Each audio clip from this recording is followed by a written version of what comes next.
to another video and welcome to Sammy G's World of Cinema. Today on the channel, guys, is going to be part one of my November watches video. These are like all the movies I have watched in the month of November, and I just absolutely love doing these videos, guys, telling you what movies I have been watching, you know, like by month and week by week. And basically it's just to give you guys a good idea of like what films I have been watching like per month. And I am going to start doing these monthly watches into like 2 parts now, because it kind of gives me a chance to maybe talk a bit more about the movie, you know, like by separating these videos into 2 parts. And I just think it is a bit of a easier kind of way of doing this, because when I did it into one whole video, guys, I found it a little bit, I kind of felt a little bit exhausted after doing like kind of the monthly watches into like one video. So I think to split it into 2 parts, I think it's just going to work out a lot better. And yeah, the October watches and the horror related watches, like worked out a lot better and stuff in that format. So yeah, guys, grab yourself a drink, grab yourself a cuppa, because yeah, this is hopefully not going to be too long, this video. I have got 15 films to talk about for this first part, and there's going to be some of these I might not spend ages talking about, only because I talked about a couple of these in the Unwatched Shelf series, and there's a couple of films here I don't really have loads to say on. But we did kickstart the month with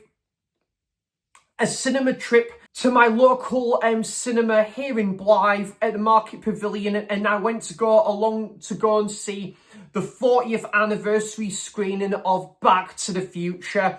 And oh my goodness, guys, this film, it's just great to see it all unfold on like the big screen possible. And it's just, you know, like cinematic magic all the merry way there.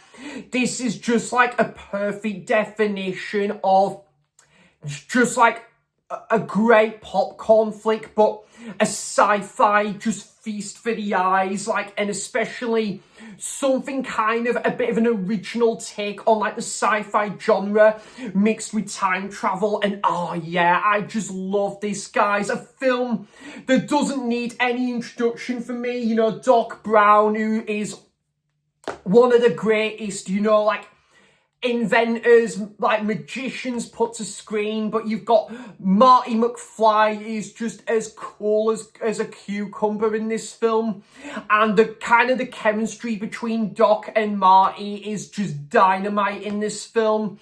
I just love the comparisons between 1955 and 1985 in this film, and you kind of focus on Marty's parents in the 50s, and then he's just long destined to get back home, but in order to do so, he has to interact with Doc in 1955, like to kind of get himself back to present day. And yeah, I just love this film, guys. The whole like prom night scene is probably my favorite scene of the movie, and obviously when Marty's playing guitar and he does the line, I guess you guys weren't ready for that yet, but your kids are gonna love it. I just love that line in that film. Just a great like sort of nod to like 50s cinema, but just again got that 80s magic about it, and it is just timeless. One of my favorite films of all time, guys, and I can't wait to get round to revisiting 2 and 3 there. And I know my very good friend Mike at DGZ that has been churning out some great content due to Back to the Future recently, and rightly so, because I know it's Mike's favourite film of all time, but the perfect time to do so as well, because this film's just turned 40. So that is Back to the Future, and I'm going to give it a 10 out of 10, because it's just one of the greatest films ever, and just a feast for the eyes. And yeah, the song choices from Huey Lewis and the News, just everything about this film is just gold there. Then I followed that up with the film called Regretting You from the director Josh Boone, who I think directed the film Fault in Our Stars, which I love that film. I need to get that in my Blu-ray collection. But he's directed a film called Stuck in Love, which I did pick up on Blu-ray recently. And this film was actually not too bad, to be honest, guys. I actually quite enjoyed this one.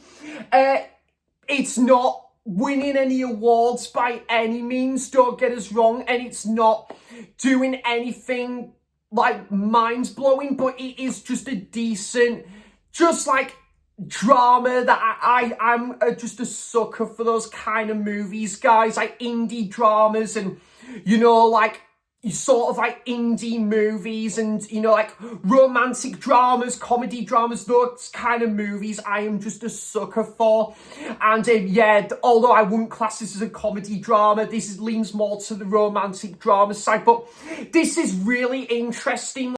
The family dynamic in this film, where you've got this main girl called Morgan, and she starts to hang around with a guy called Miller. The actor, I think he's been in a couple of other things I've seen before, but they start to blossom a close friendship, which you find out over time it comes more than that. As well as this, though, Morgan does receive like some distressing news, that one of her relatives like died in a car accident. There's a bereavement in the family. As the film goes on as well, you find out that there is like some family secrets that is kept hidden from Morgan all this time, and you kind of see her reaction and how she's taken this all in. Also a bit of a love letter to cinema and movie fans to one extent as well. Like, I really enjoyed when they were hanging out at this cinema, this guy working at the cinema, and then it had a bit of a retro presence about it. But also when you go to Miller's bedroom, he's got all these movie posters like on the walls, and yeah, I just really liked that. But I really liked the side story with Miller and his father in there as well, that had a bit of a serious side story to there, and there was some good performances in there. I think Dave Franco played one of the main characters. So yeah, the film Regretting You, I'm gonna give a 6.5 out of 10. Would I watch this again? Probably. Then guys, I did watch part of the Unwatched Shelf series, Toy Soldiers. Yeah, I thought this was pretty good, pretty solid, and I talked a lot more about this in my Unwatched Shelf series, but did really enjoy this. Great group of characters, transition from being these kind of troublesome sort of like group of lads to kind of becoming the heroes to save the day from mayhem. And yeah, I just found this a really interesting film, interesting side story to why this like sort of college is like sort of under great threat. And you see there is a bit of involvement with this guy that's like leading his sort of like group of terrorists, but how it also plays a part into this story, which is interlinked with this this guy who attends this college, and he is the son of this judge who is like dealing with this court case afoot, that court case is related to that main terrorist leader's son in this film. So it is just a really interesting film, guys. Yeah, it's some good like kind of action set pieces to this one as well. And yeah, I found it was just like an entertaining set of characters there. So yeah, and you really like get a satisfying conclusion all the same. So Toy Soldiers, I'm gonna give a 7 out of 10. And then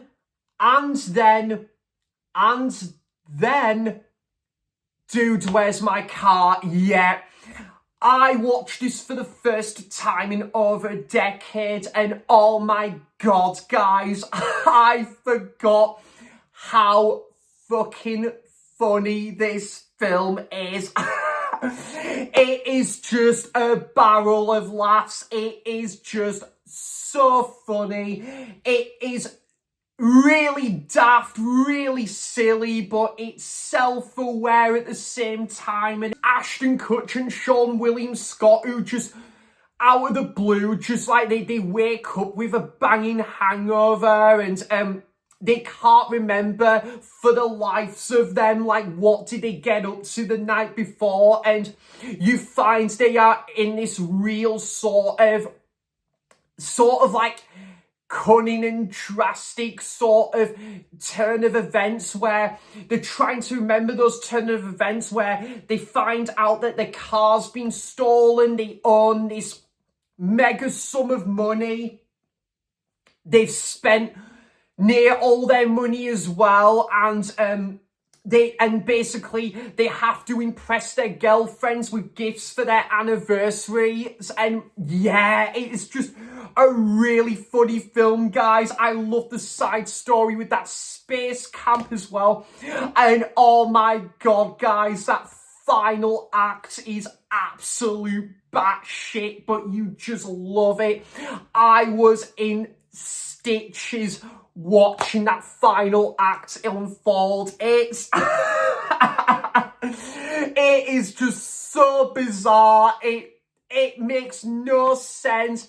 You have to suspend your belief when watching this film, because it is just a really daft, fun, wild ride of a movie. I just, again, like the one scene as well when they're in the wild park, and my goodness, there's these ostrich that just appear out of nowhere.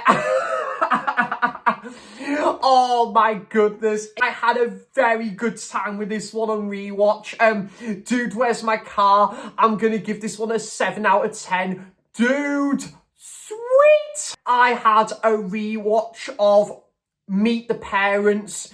Now, yeah, I need to check out Little Fockers, because I know the new Meet the Parents, Meet the Fockers film, I think, is coming out in a year or something. So I have seen Meet the Parents, Meet the Fockers, but I haven't seen Little Fockers.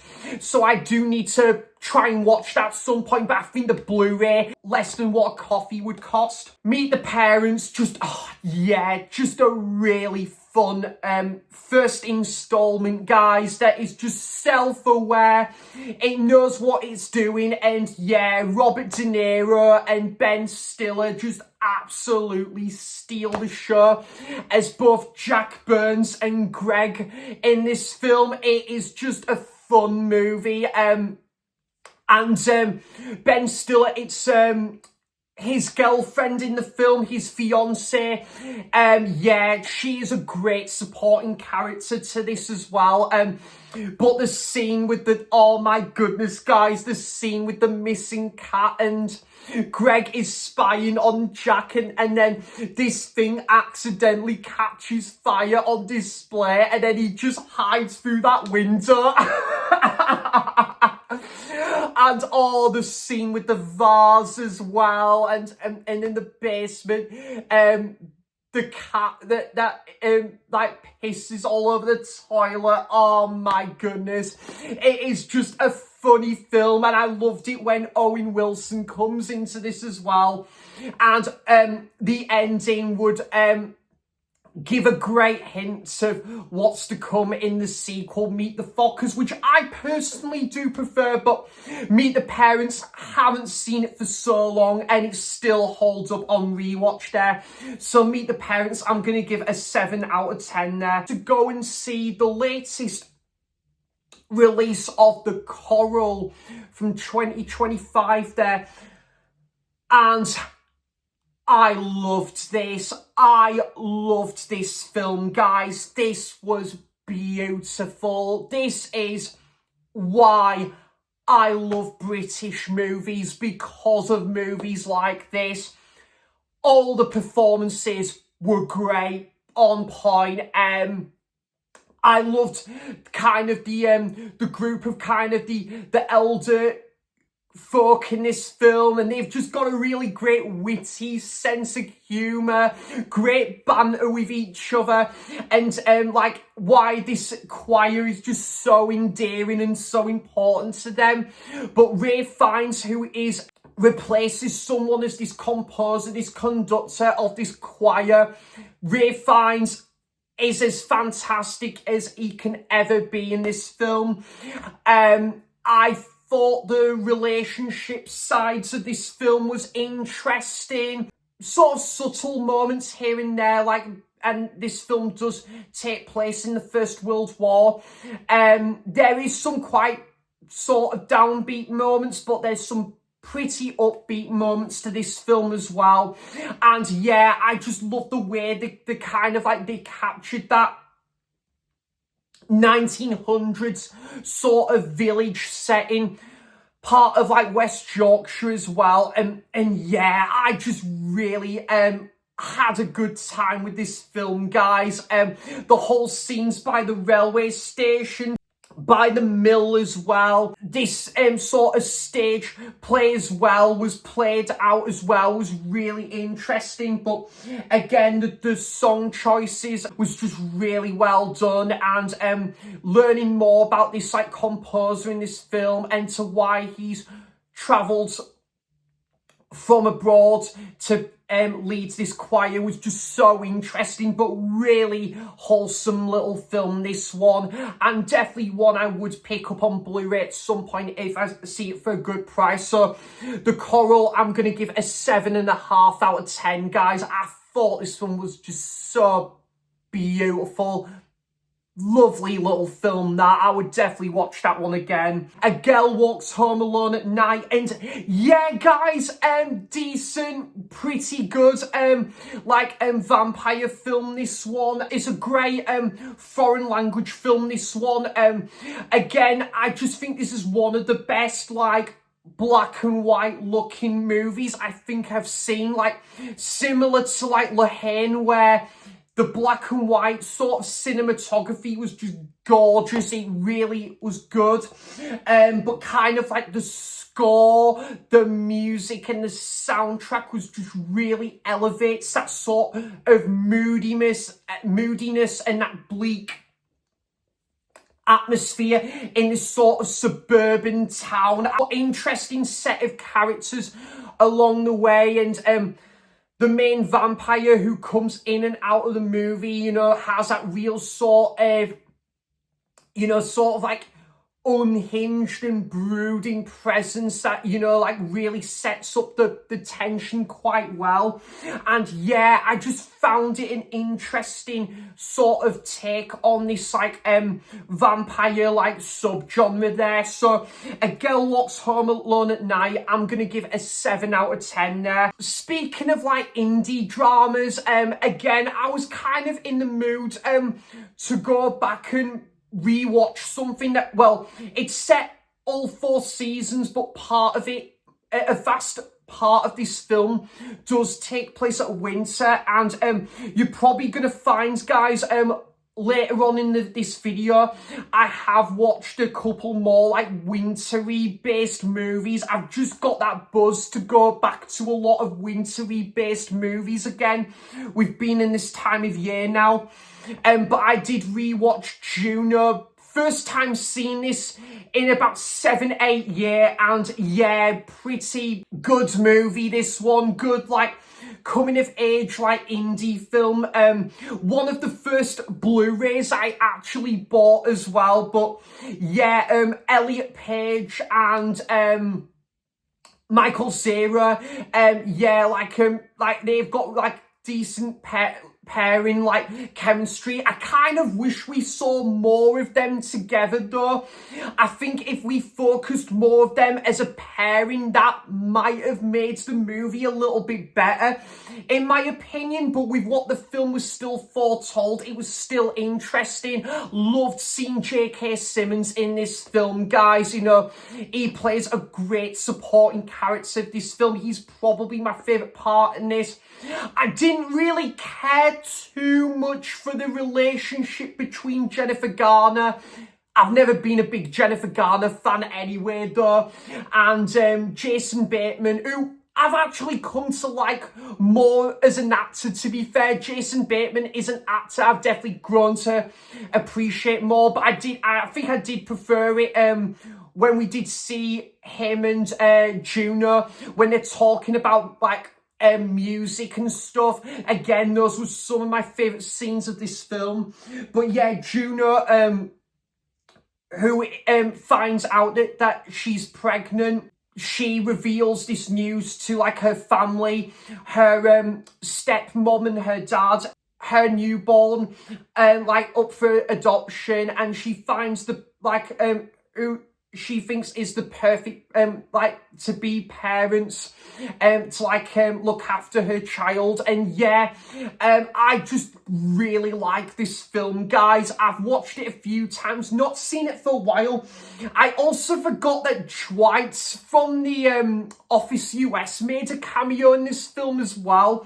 But yeah, again, like kind of that downbeat sort of music in this film I just think really suits it. So got some good like comedic elements in there as well, especially like a couple scenes involving a chair.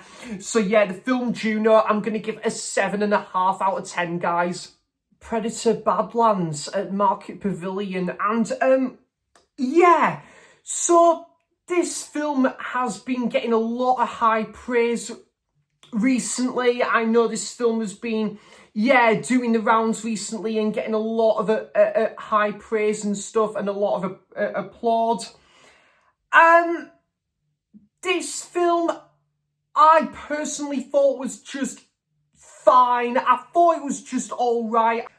I liked this film, guys, don't get me wrong. I did enjoy this film. It's just not one I might come back to an awful lot, to be honest. I think, to be honest, guys, I'm happy to just write this one down as a one and done watch. I enjoyed it, but I just don't feel I need to go and re-watch this all over again.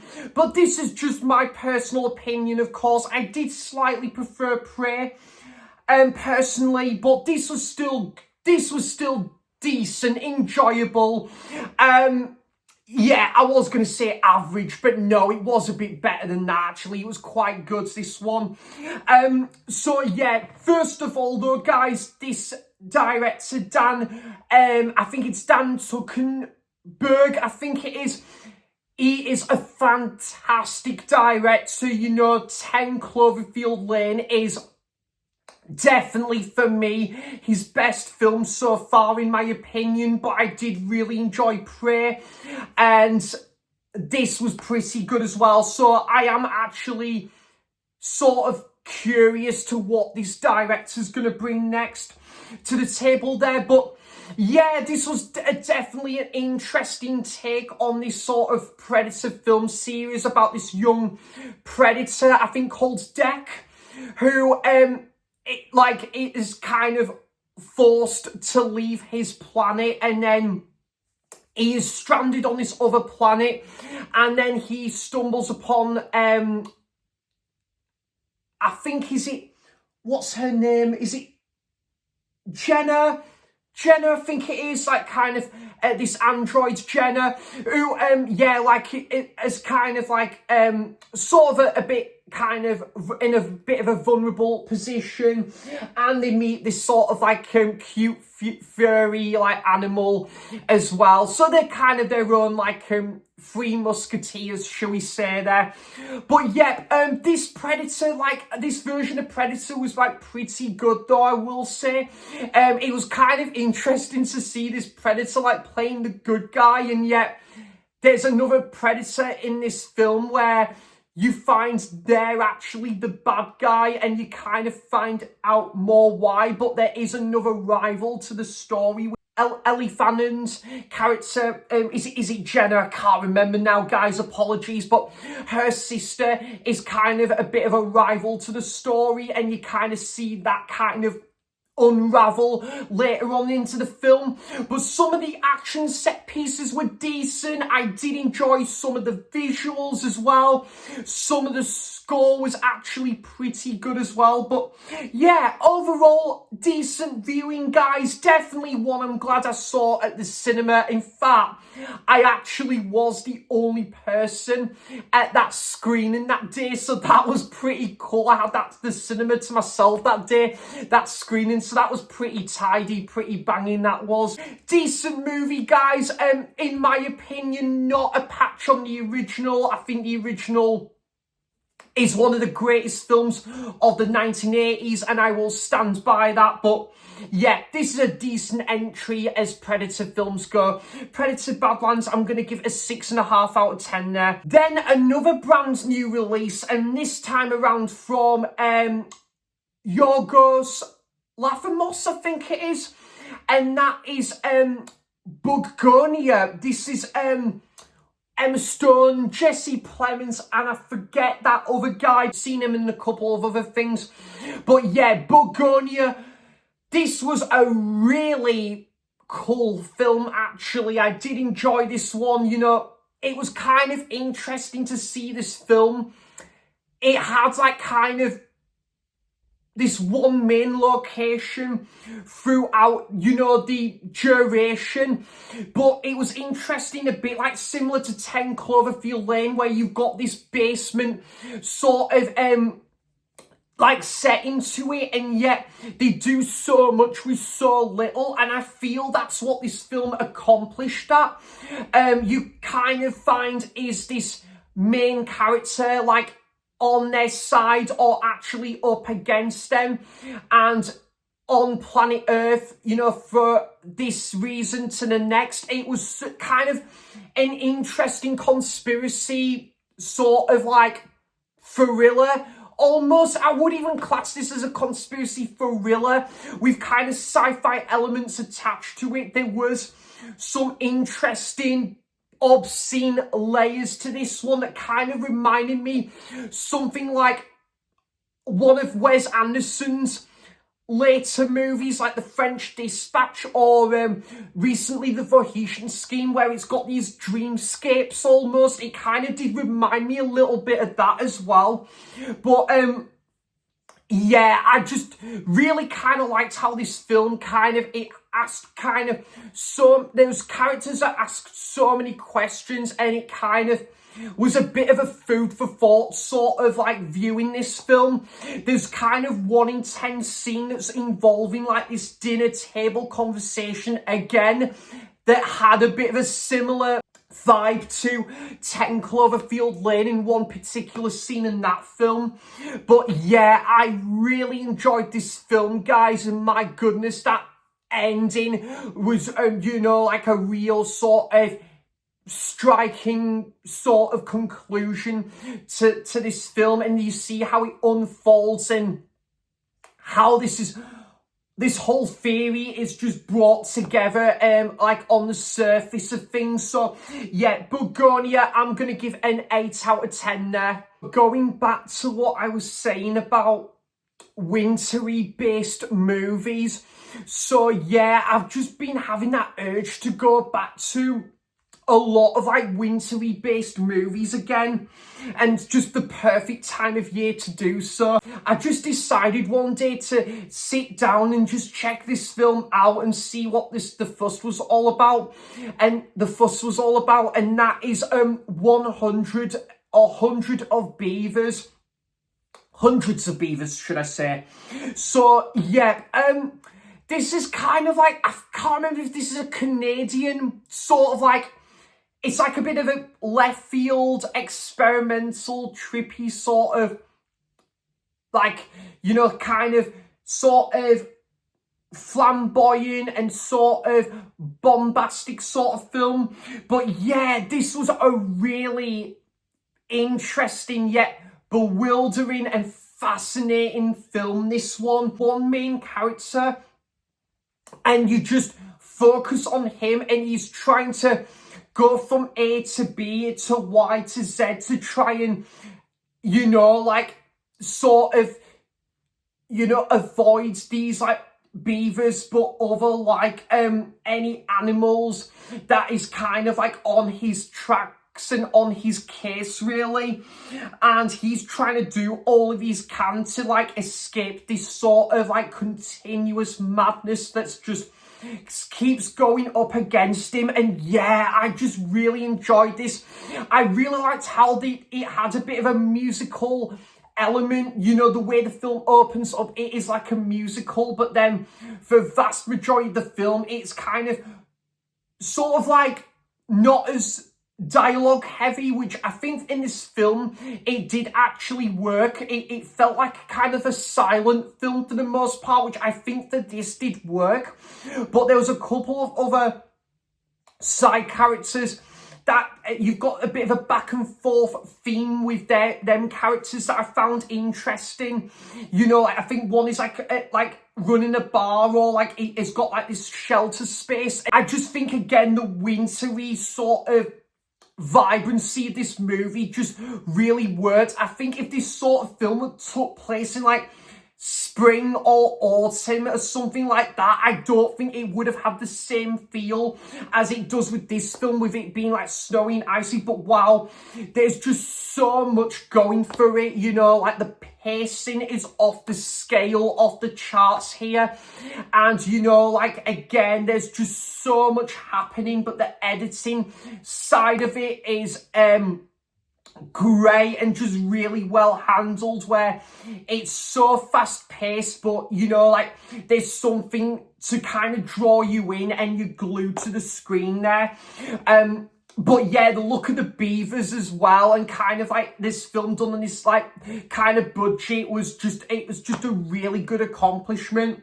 And yeah, it's so kind of, it's got a little bit of a vintage retro sort of aesthetic to it as well. But yeah, I just really had a fun time with this film, guys. And yeah, kind of interesting sort of choreography to this one as well.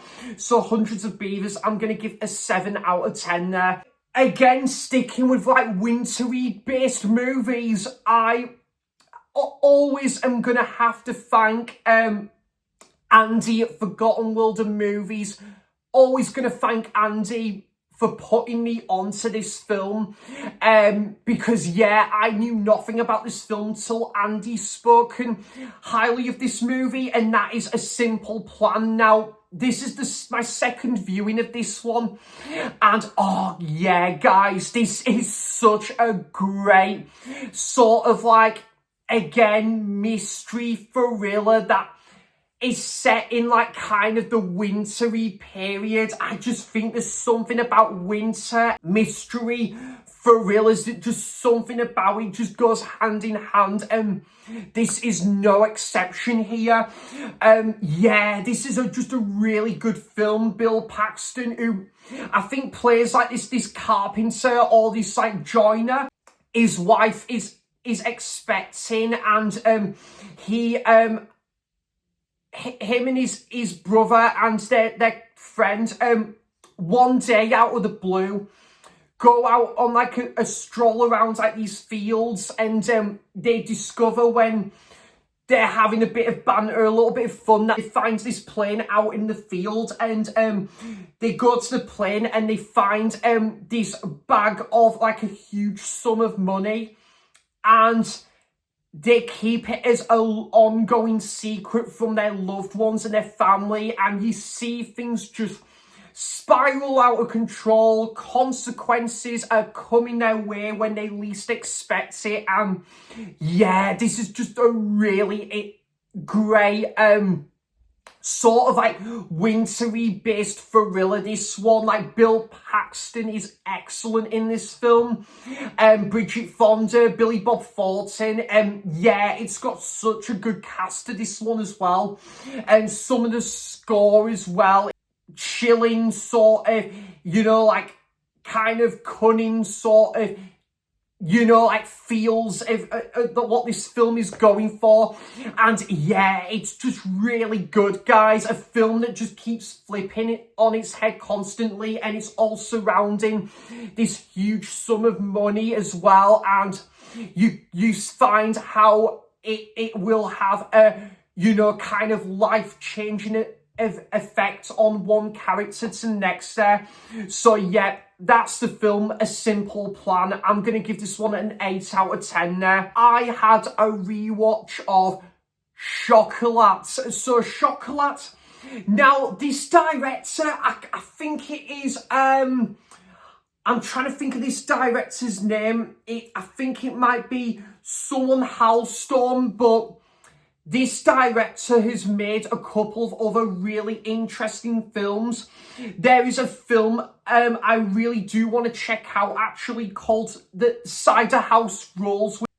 As I'm recording this video on the 19th of November, I have just ordered a Blu-ray copy of this film because Ollie has spoken really highly of this film, and like many of us here in the film community, Ollie being a trusted good judge of film, I had to buy this film on Ollie's recommendation. But it just reminded me that I haven't seen this film for quite a while. It is my second viewing of this, and oh my goodness, guys, yeah, I probably did prefer this on second viewing. However, the first time I did see this film, I still really enjoyed it. But I think on this second watch, I enjoyed it a lot more. But yeah, this is just a really interesting sort of like beautiful drama, this one, about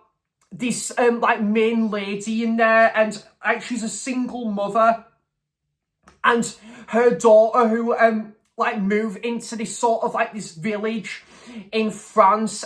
They've kind of moved about a bit, and yeah, basically she kind of wants to open up her own like chocolate shop, and basically chocolatier shop that is devoted to all things chocolate. And yeah, this is like gets a lot of word of mouth. The townspeople are really attached to this, like, this big sell, this like new business on the market. The mayor of the town, I think played by Alfred Molina, who he's got kind of reservations of like this new business afoot, and also he doesn't really know too much about the business owner as well, who just like turned up to this village like out of the blue one day.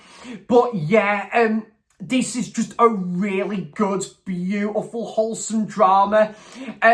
I do like Johnny Depp in this film. He plays a good part in this film, but I think when you focus on like her and her business and her close friends, and even Judi Dench, that's probably sort of the highs of this film for me. Don't get us wrong, I think Johnny Depp and the main actress still have fantastic chemistry, but I think the real highs of this movie does lie around, focusing on this chocolatier business and her running her own like homemade business and stuff, and when you focus on a close friend and Judi Dench as well. Also, guys, I forgot there is a real serious side story with the main side character, like her friend and her husband, played by Peter Stormare. Oh my goodness, guys, I forgot what a horrible piece of work that character is, but Peter Stormare does it all too well as well. He makes some really questionable, rash decisions where you love to hate his character, and Peter Stormare, hats off to him. He does this character all too well. But yeah, just a really good film, guys. Beautiful like messages all round as well. And yeah, because I love this film, I can't wait now to check out Cider House Rules. I have ordered a Blu-ray copy of it, which you will see in my next Blu-ray haul video, and I do want to check that film out before the month is up, because it's a film that I just not heard about until Ollie put me onto that film. So yeah, I'm looking forward to giving that a first time watch. But Chocolate, I'm gonna give it an 8 out of 10 there. Second to last one for this video is the latest installment of the Unwatched Shelf series, and this title is You're Next. So I'm gonna be honest, guys, I thought this movie was just okay for me. It was just fine, bang average, middle of the road. I just didn't really care for a lot of the characters in this film, bar the main actress, who is gorgeous. She is a really foxy in this film. She's beautiful. She was the best character in this film by a country mile, because a lot of the other characters I just didn't care for. I found the story to be a little bit boring, in my opinion, but there was some good kills. There was some decent, like, kills to this movie. I just found it when it kind of, these masked figures that kind of reveal themselves like midway through, and it's like, yeah, that really kind of just sort of, it felt a little bit tame with the tension. It felt a little bit tame and a little bit dry and long in the tooth. Then after a while, it got a little bit on the lackluster side of the fence there. But yeah, not a bad movie, but definitely one I would watch again in the future. And again, a massive thank you to Tim for kindly sending me the Blu-ray my way. Thank you so much, Tim, because yeah, this was still a decent watch, this one. The film You're Next, I'm going to give it a 5.5 out of 10 there. And the last film to talk about for part one of my November watches, and that is David Cronenberg's The Brood.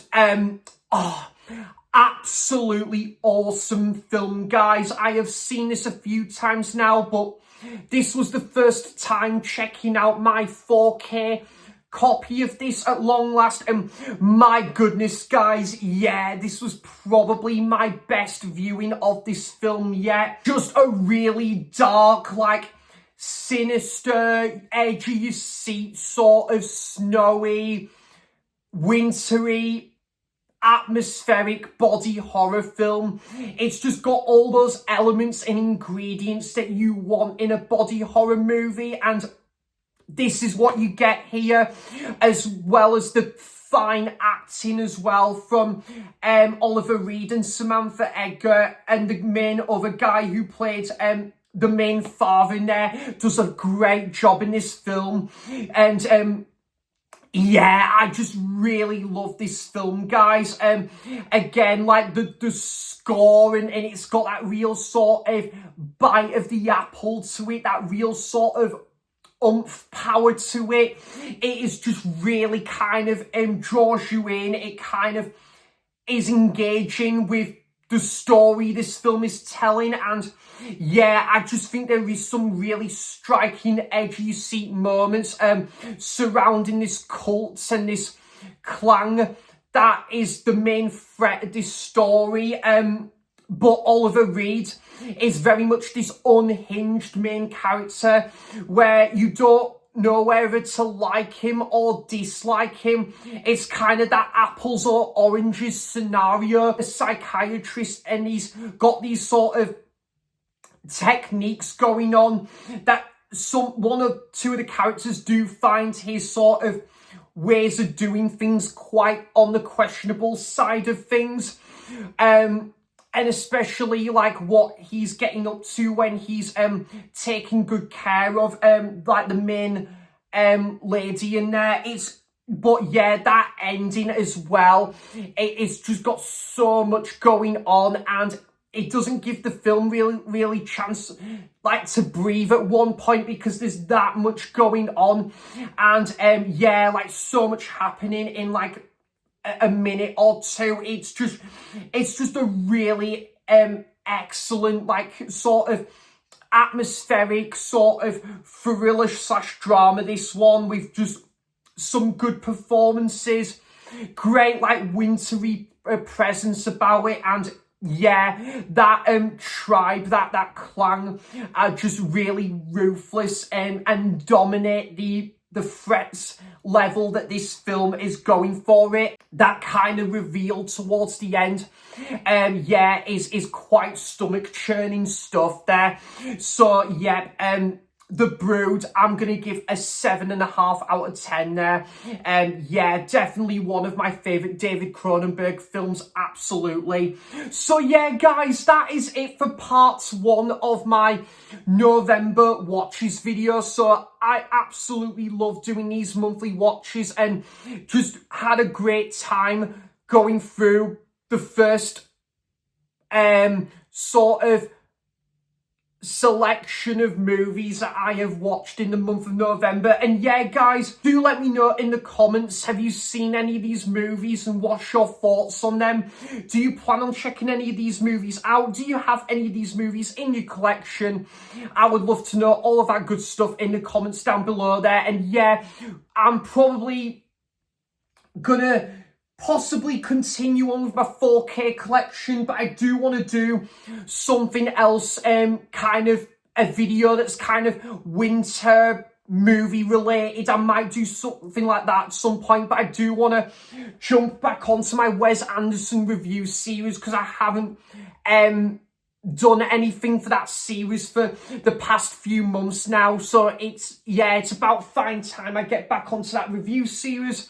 But also I've got a mega DVD haul on the way, guys, because I have bought a lot, and I mean a lot of DVDs of late. So I'm really excited to show you guys what DVDs I have added to the Sammy G collection recently. So yeah, guys, hope everyone has a wonderful weekend ahead, and I'll be back for more content soon there.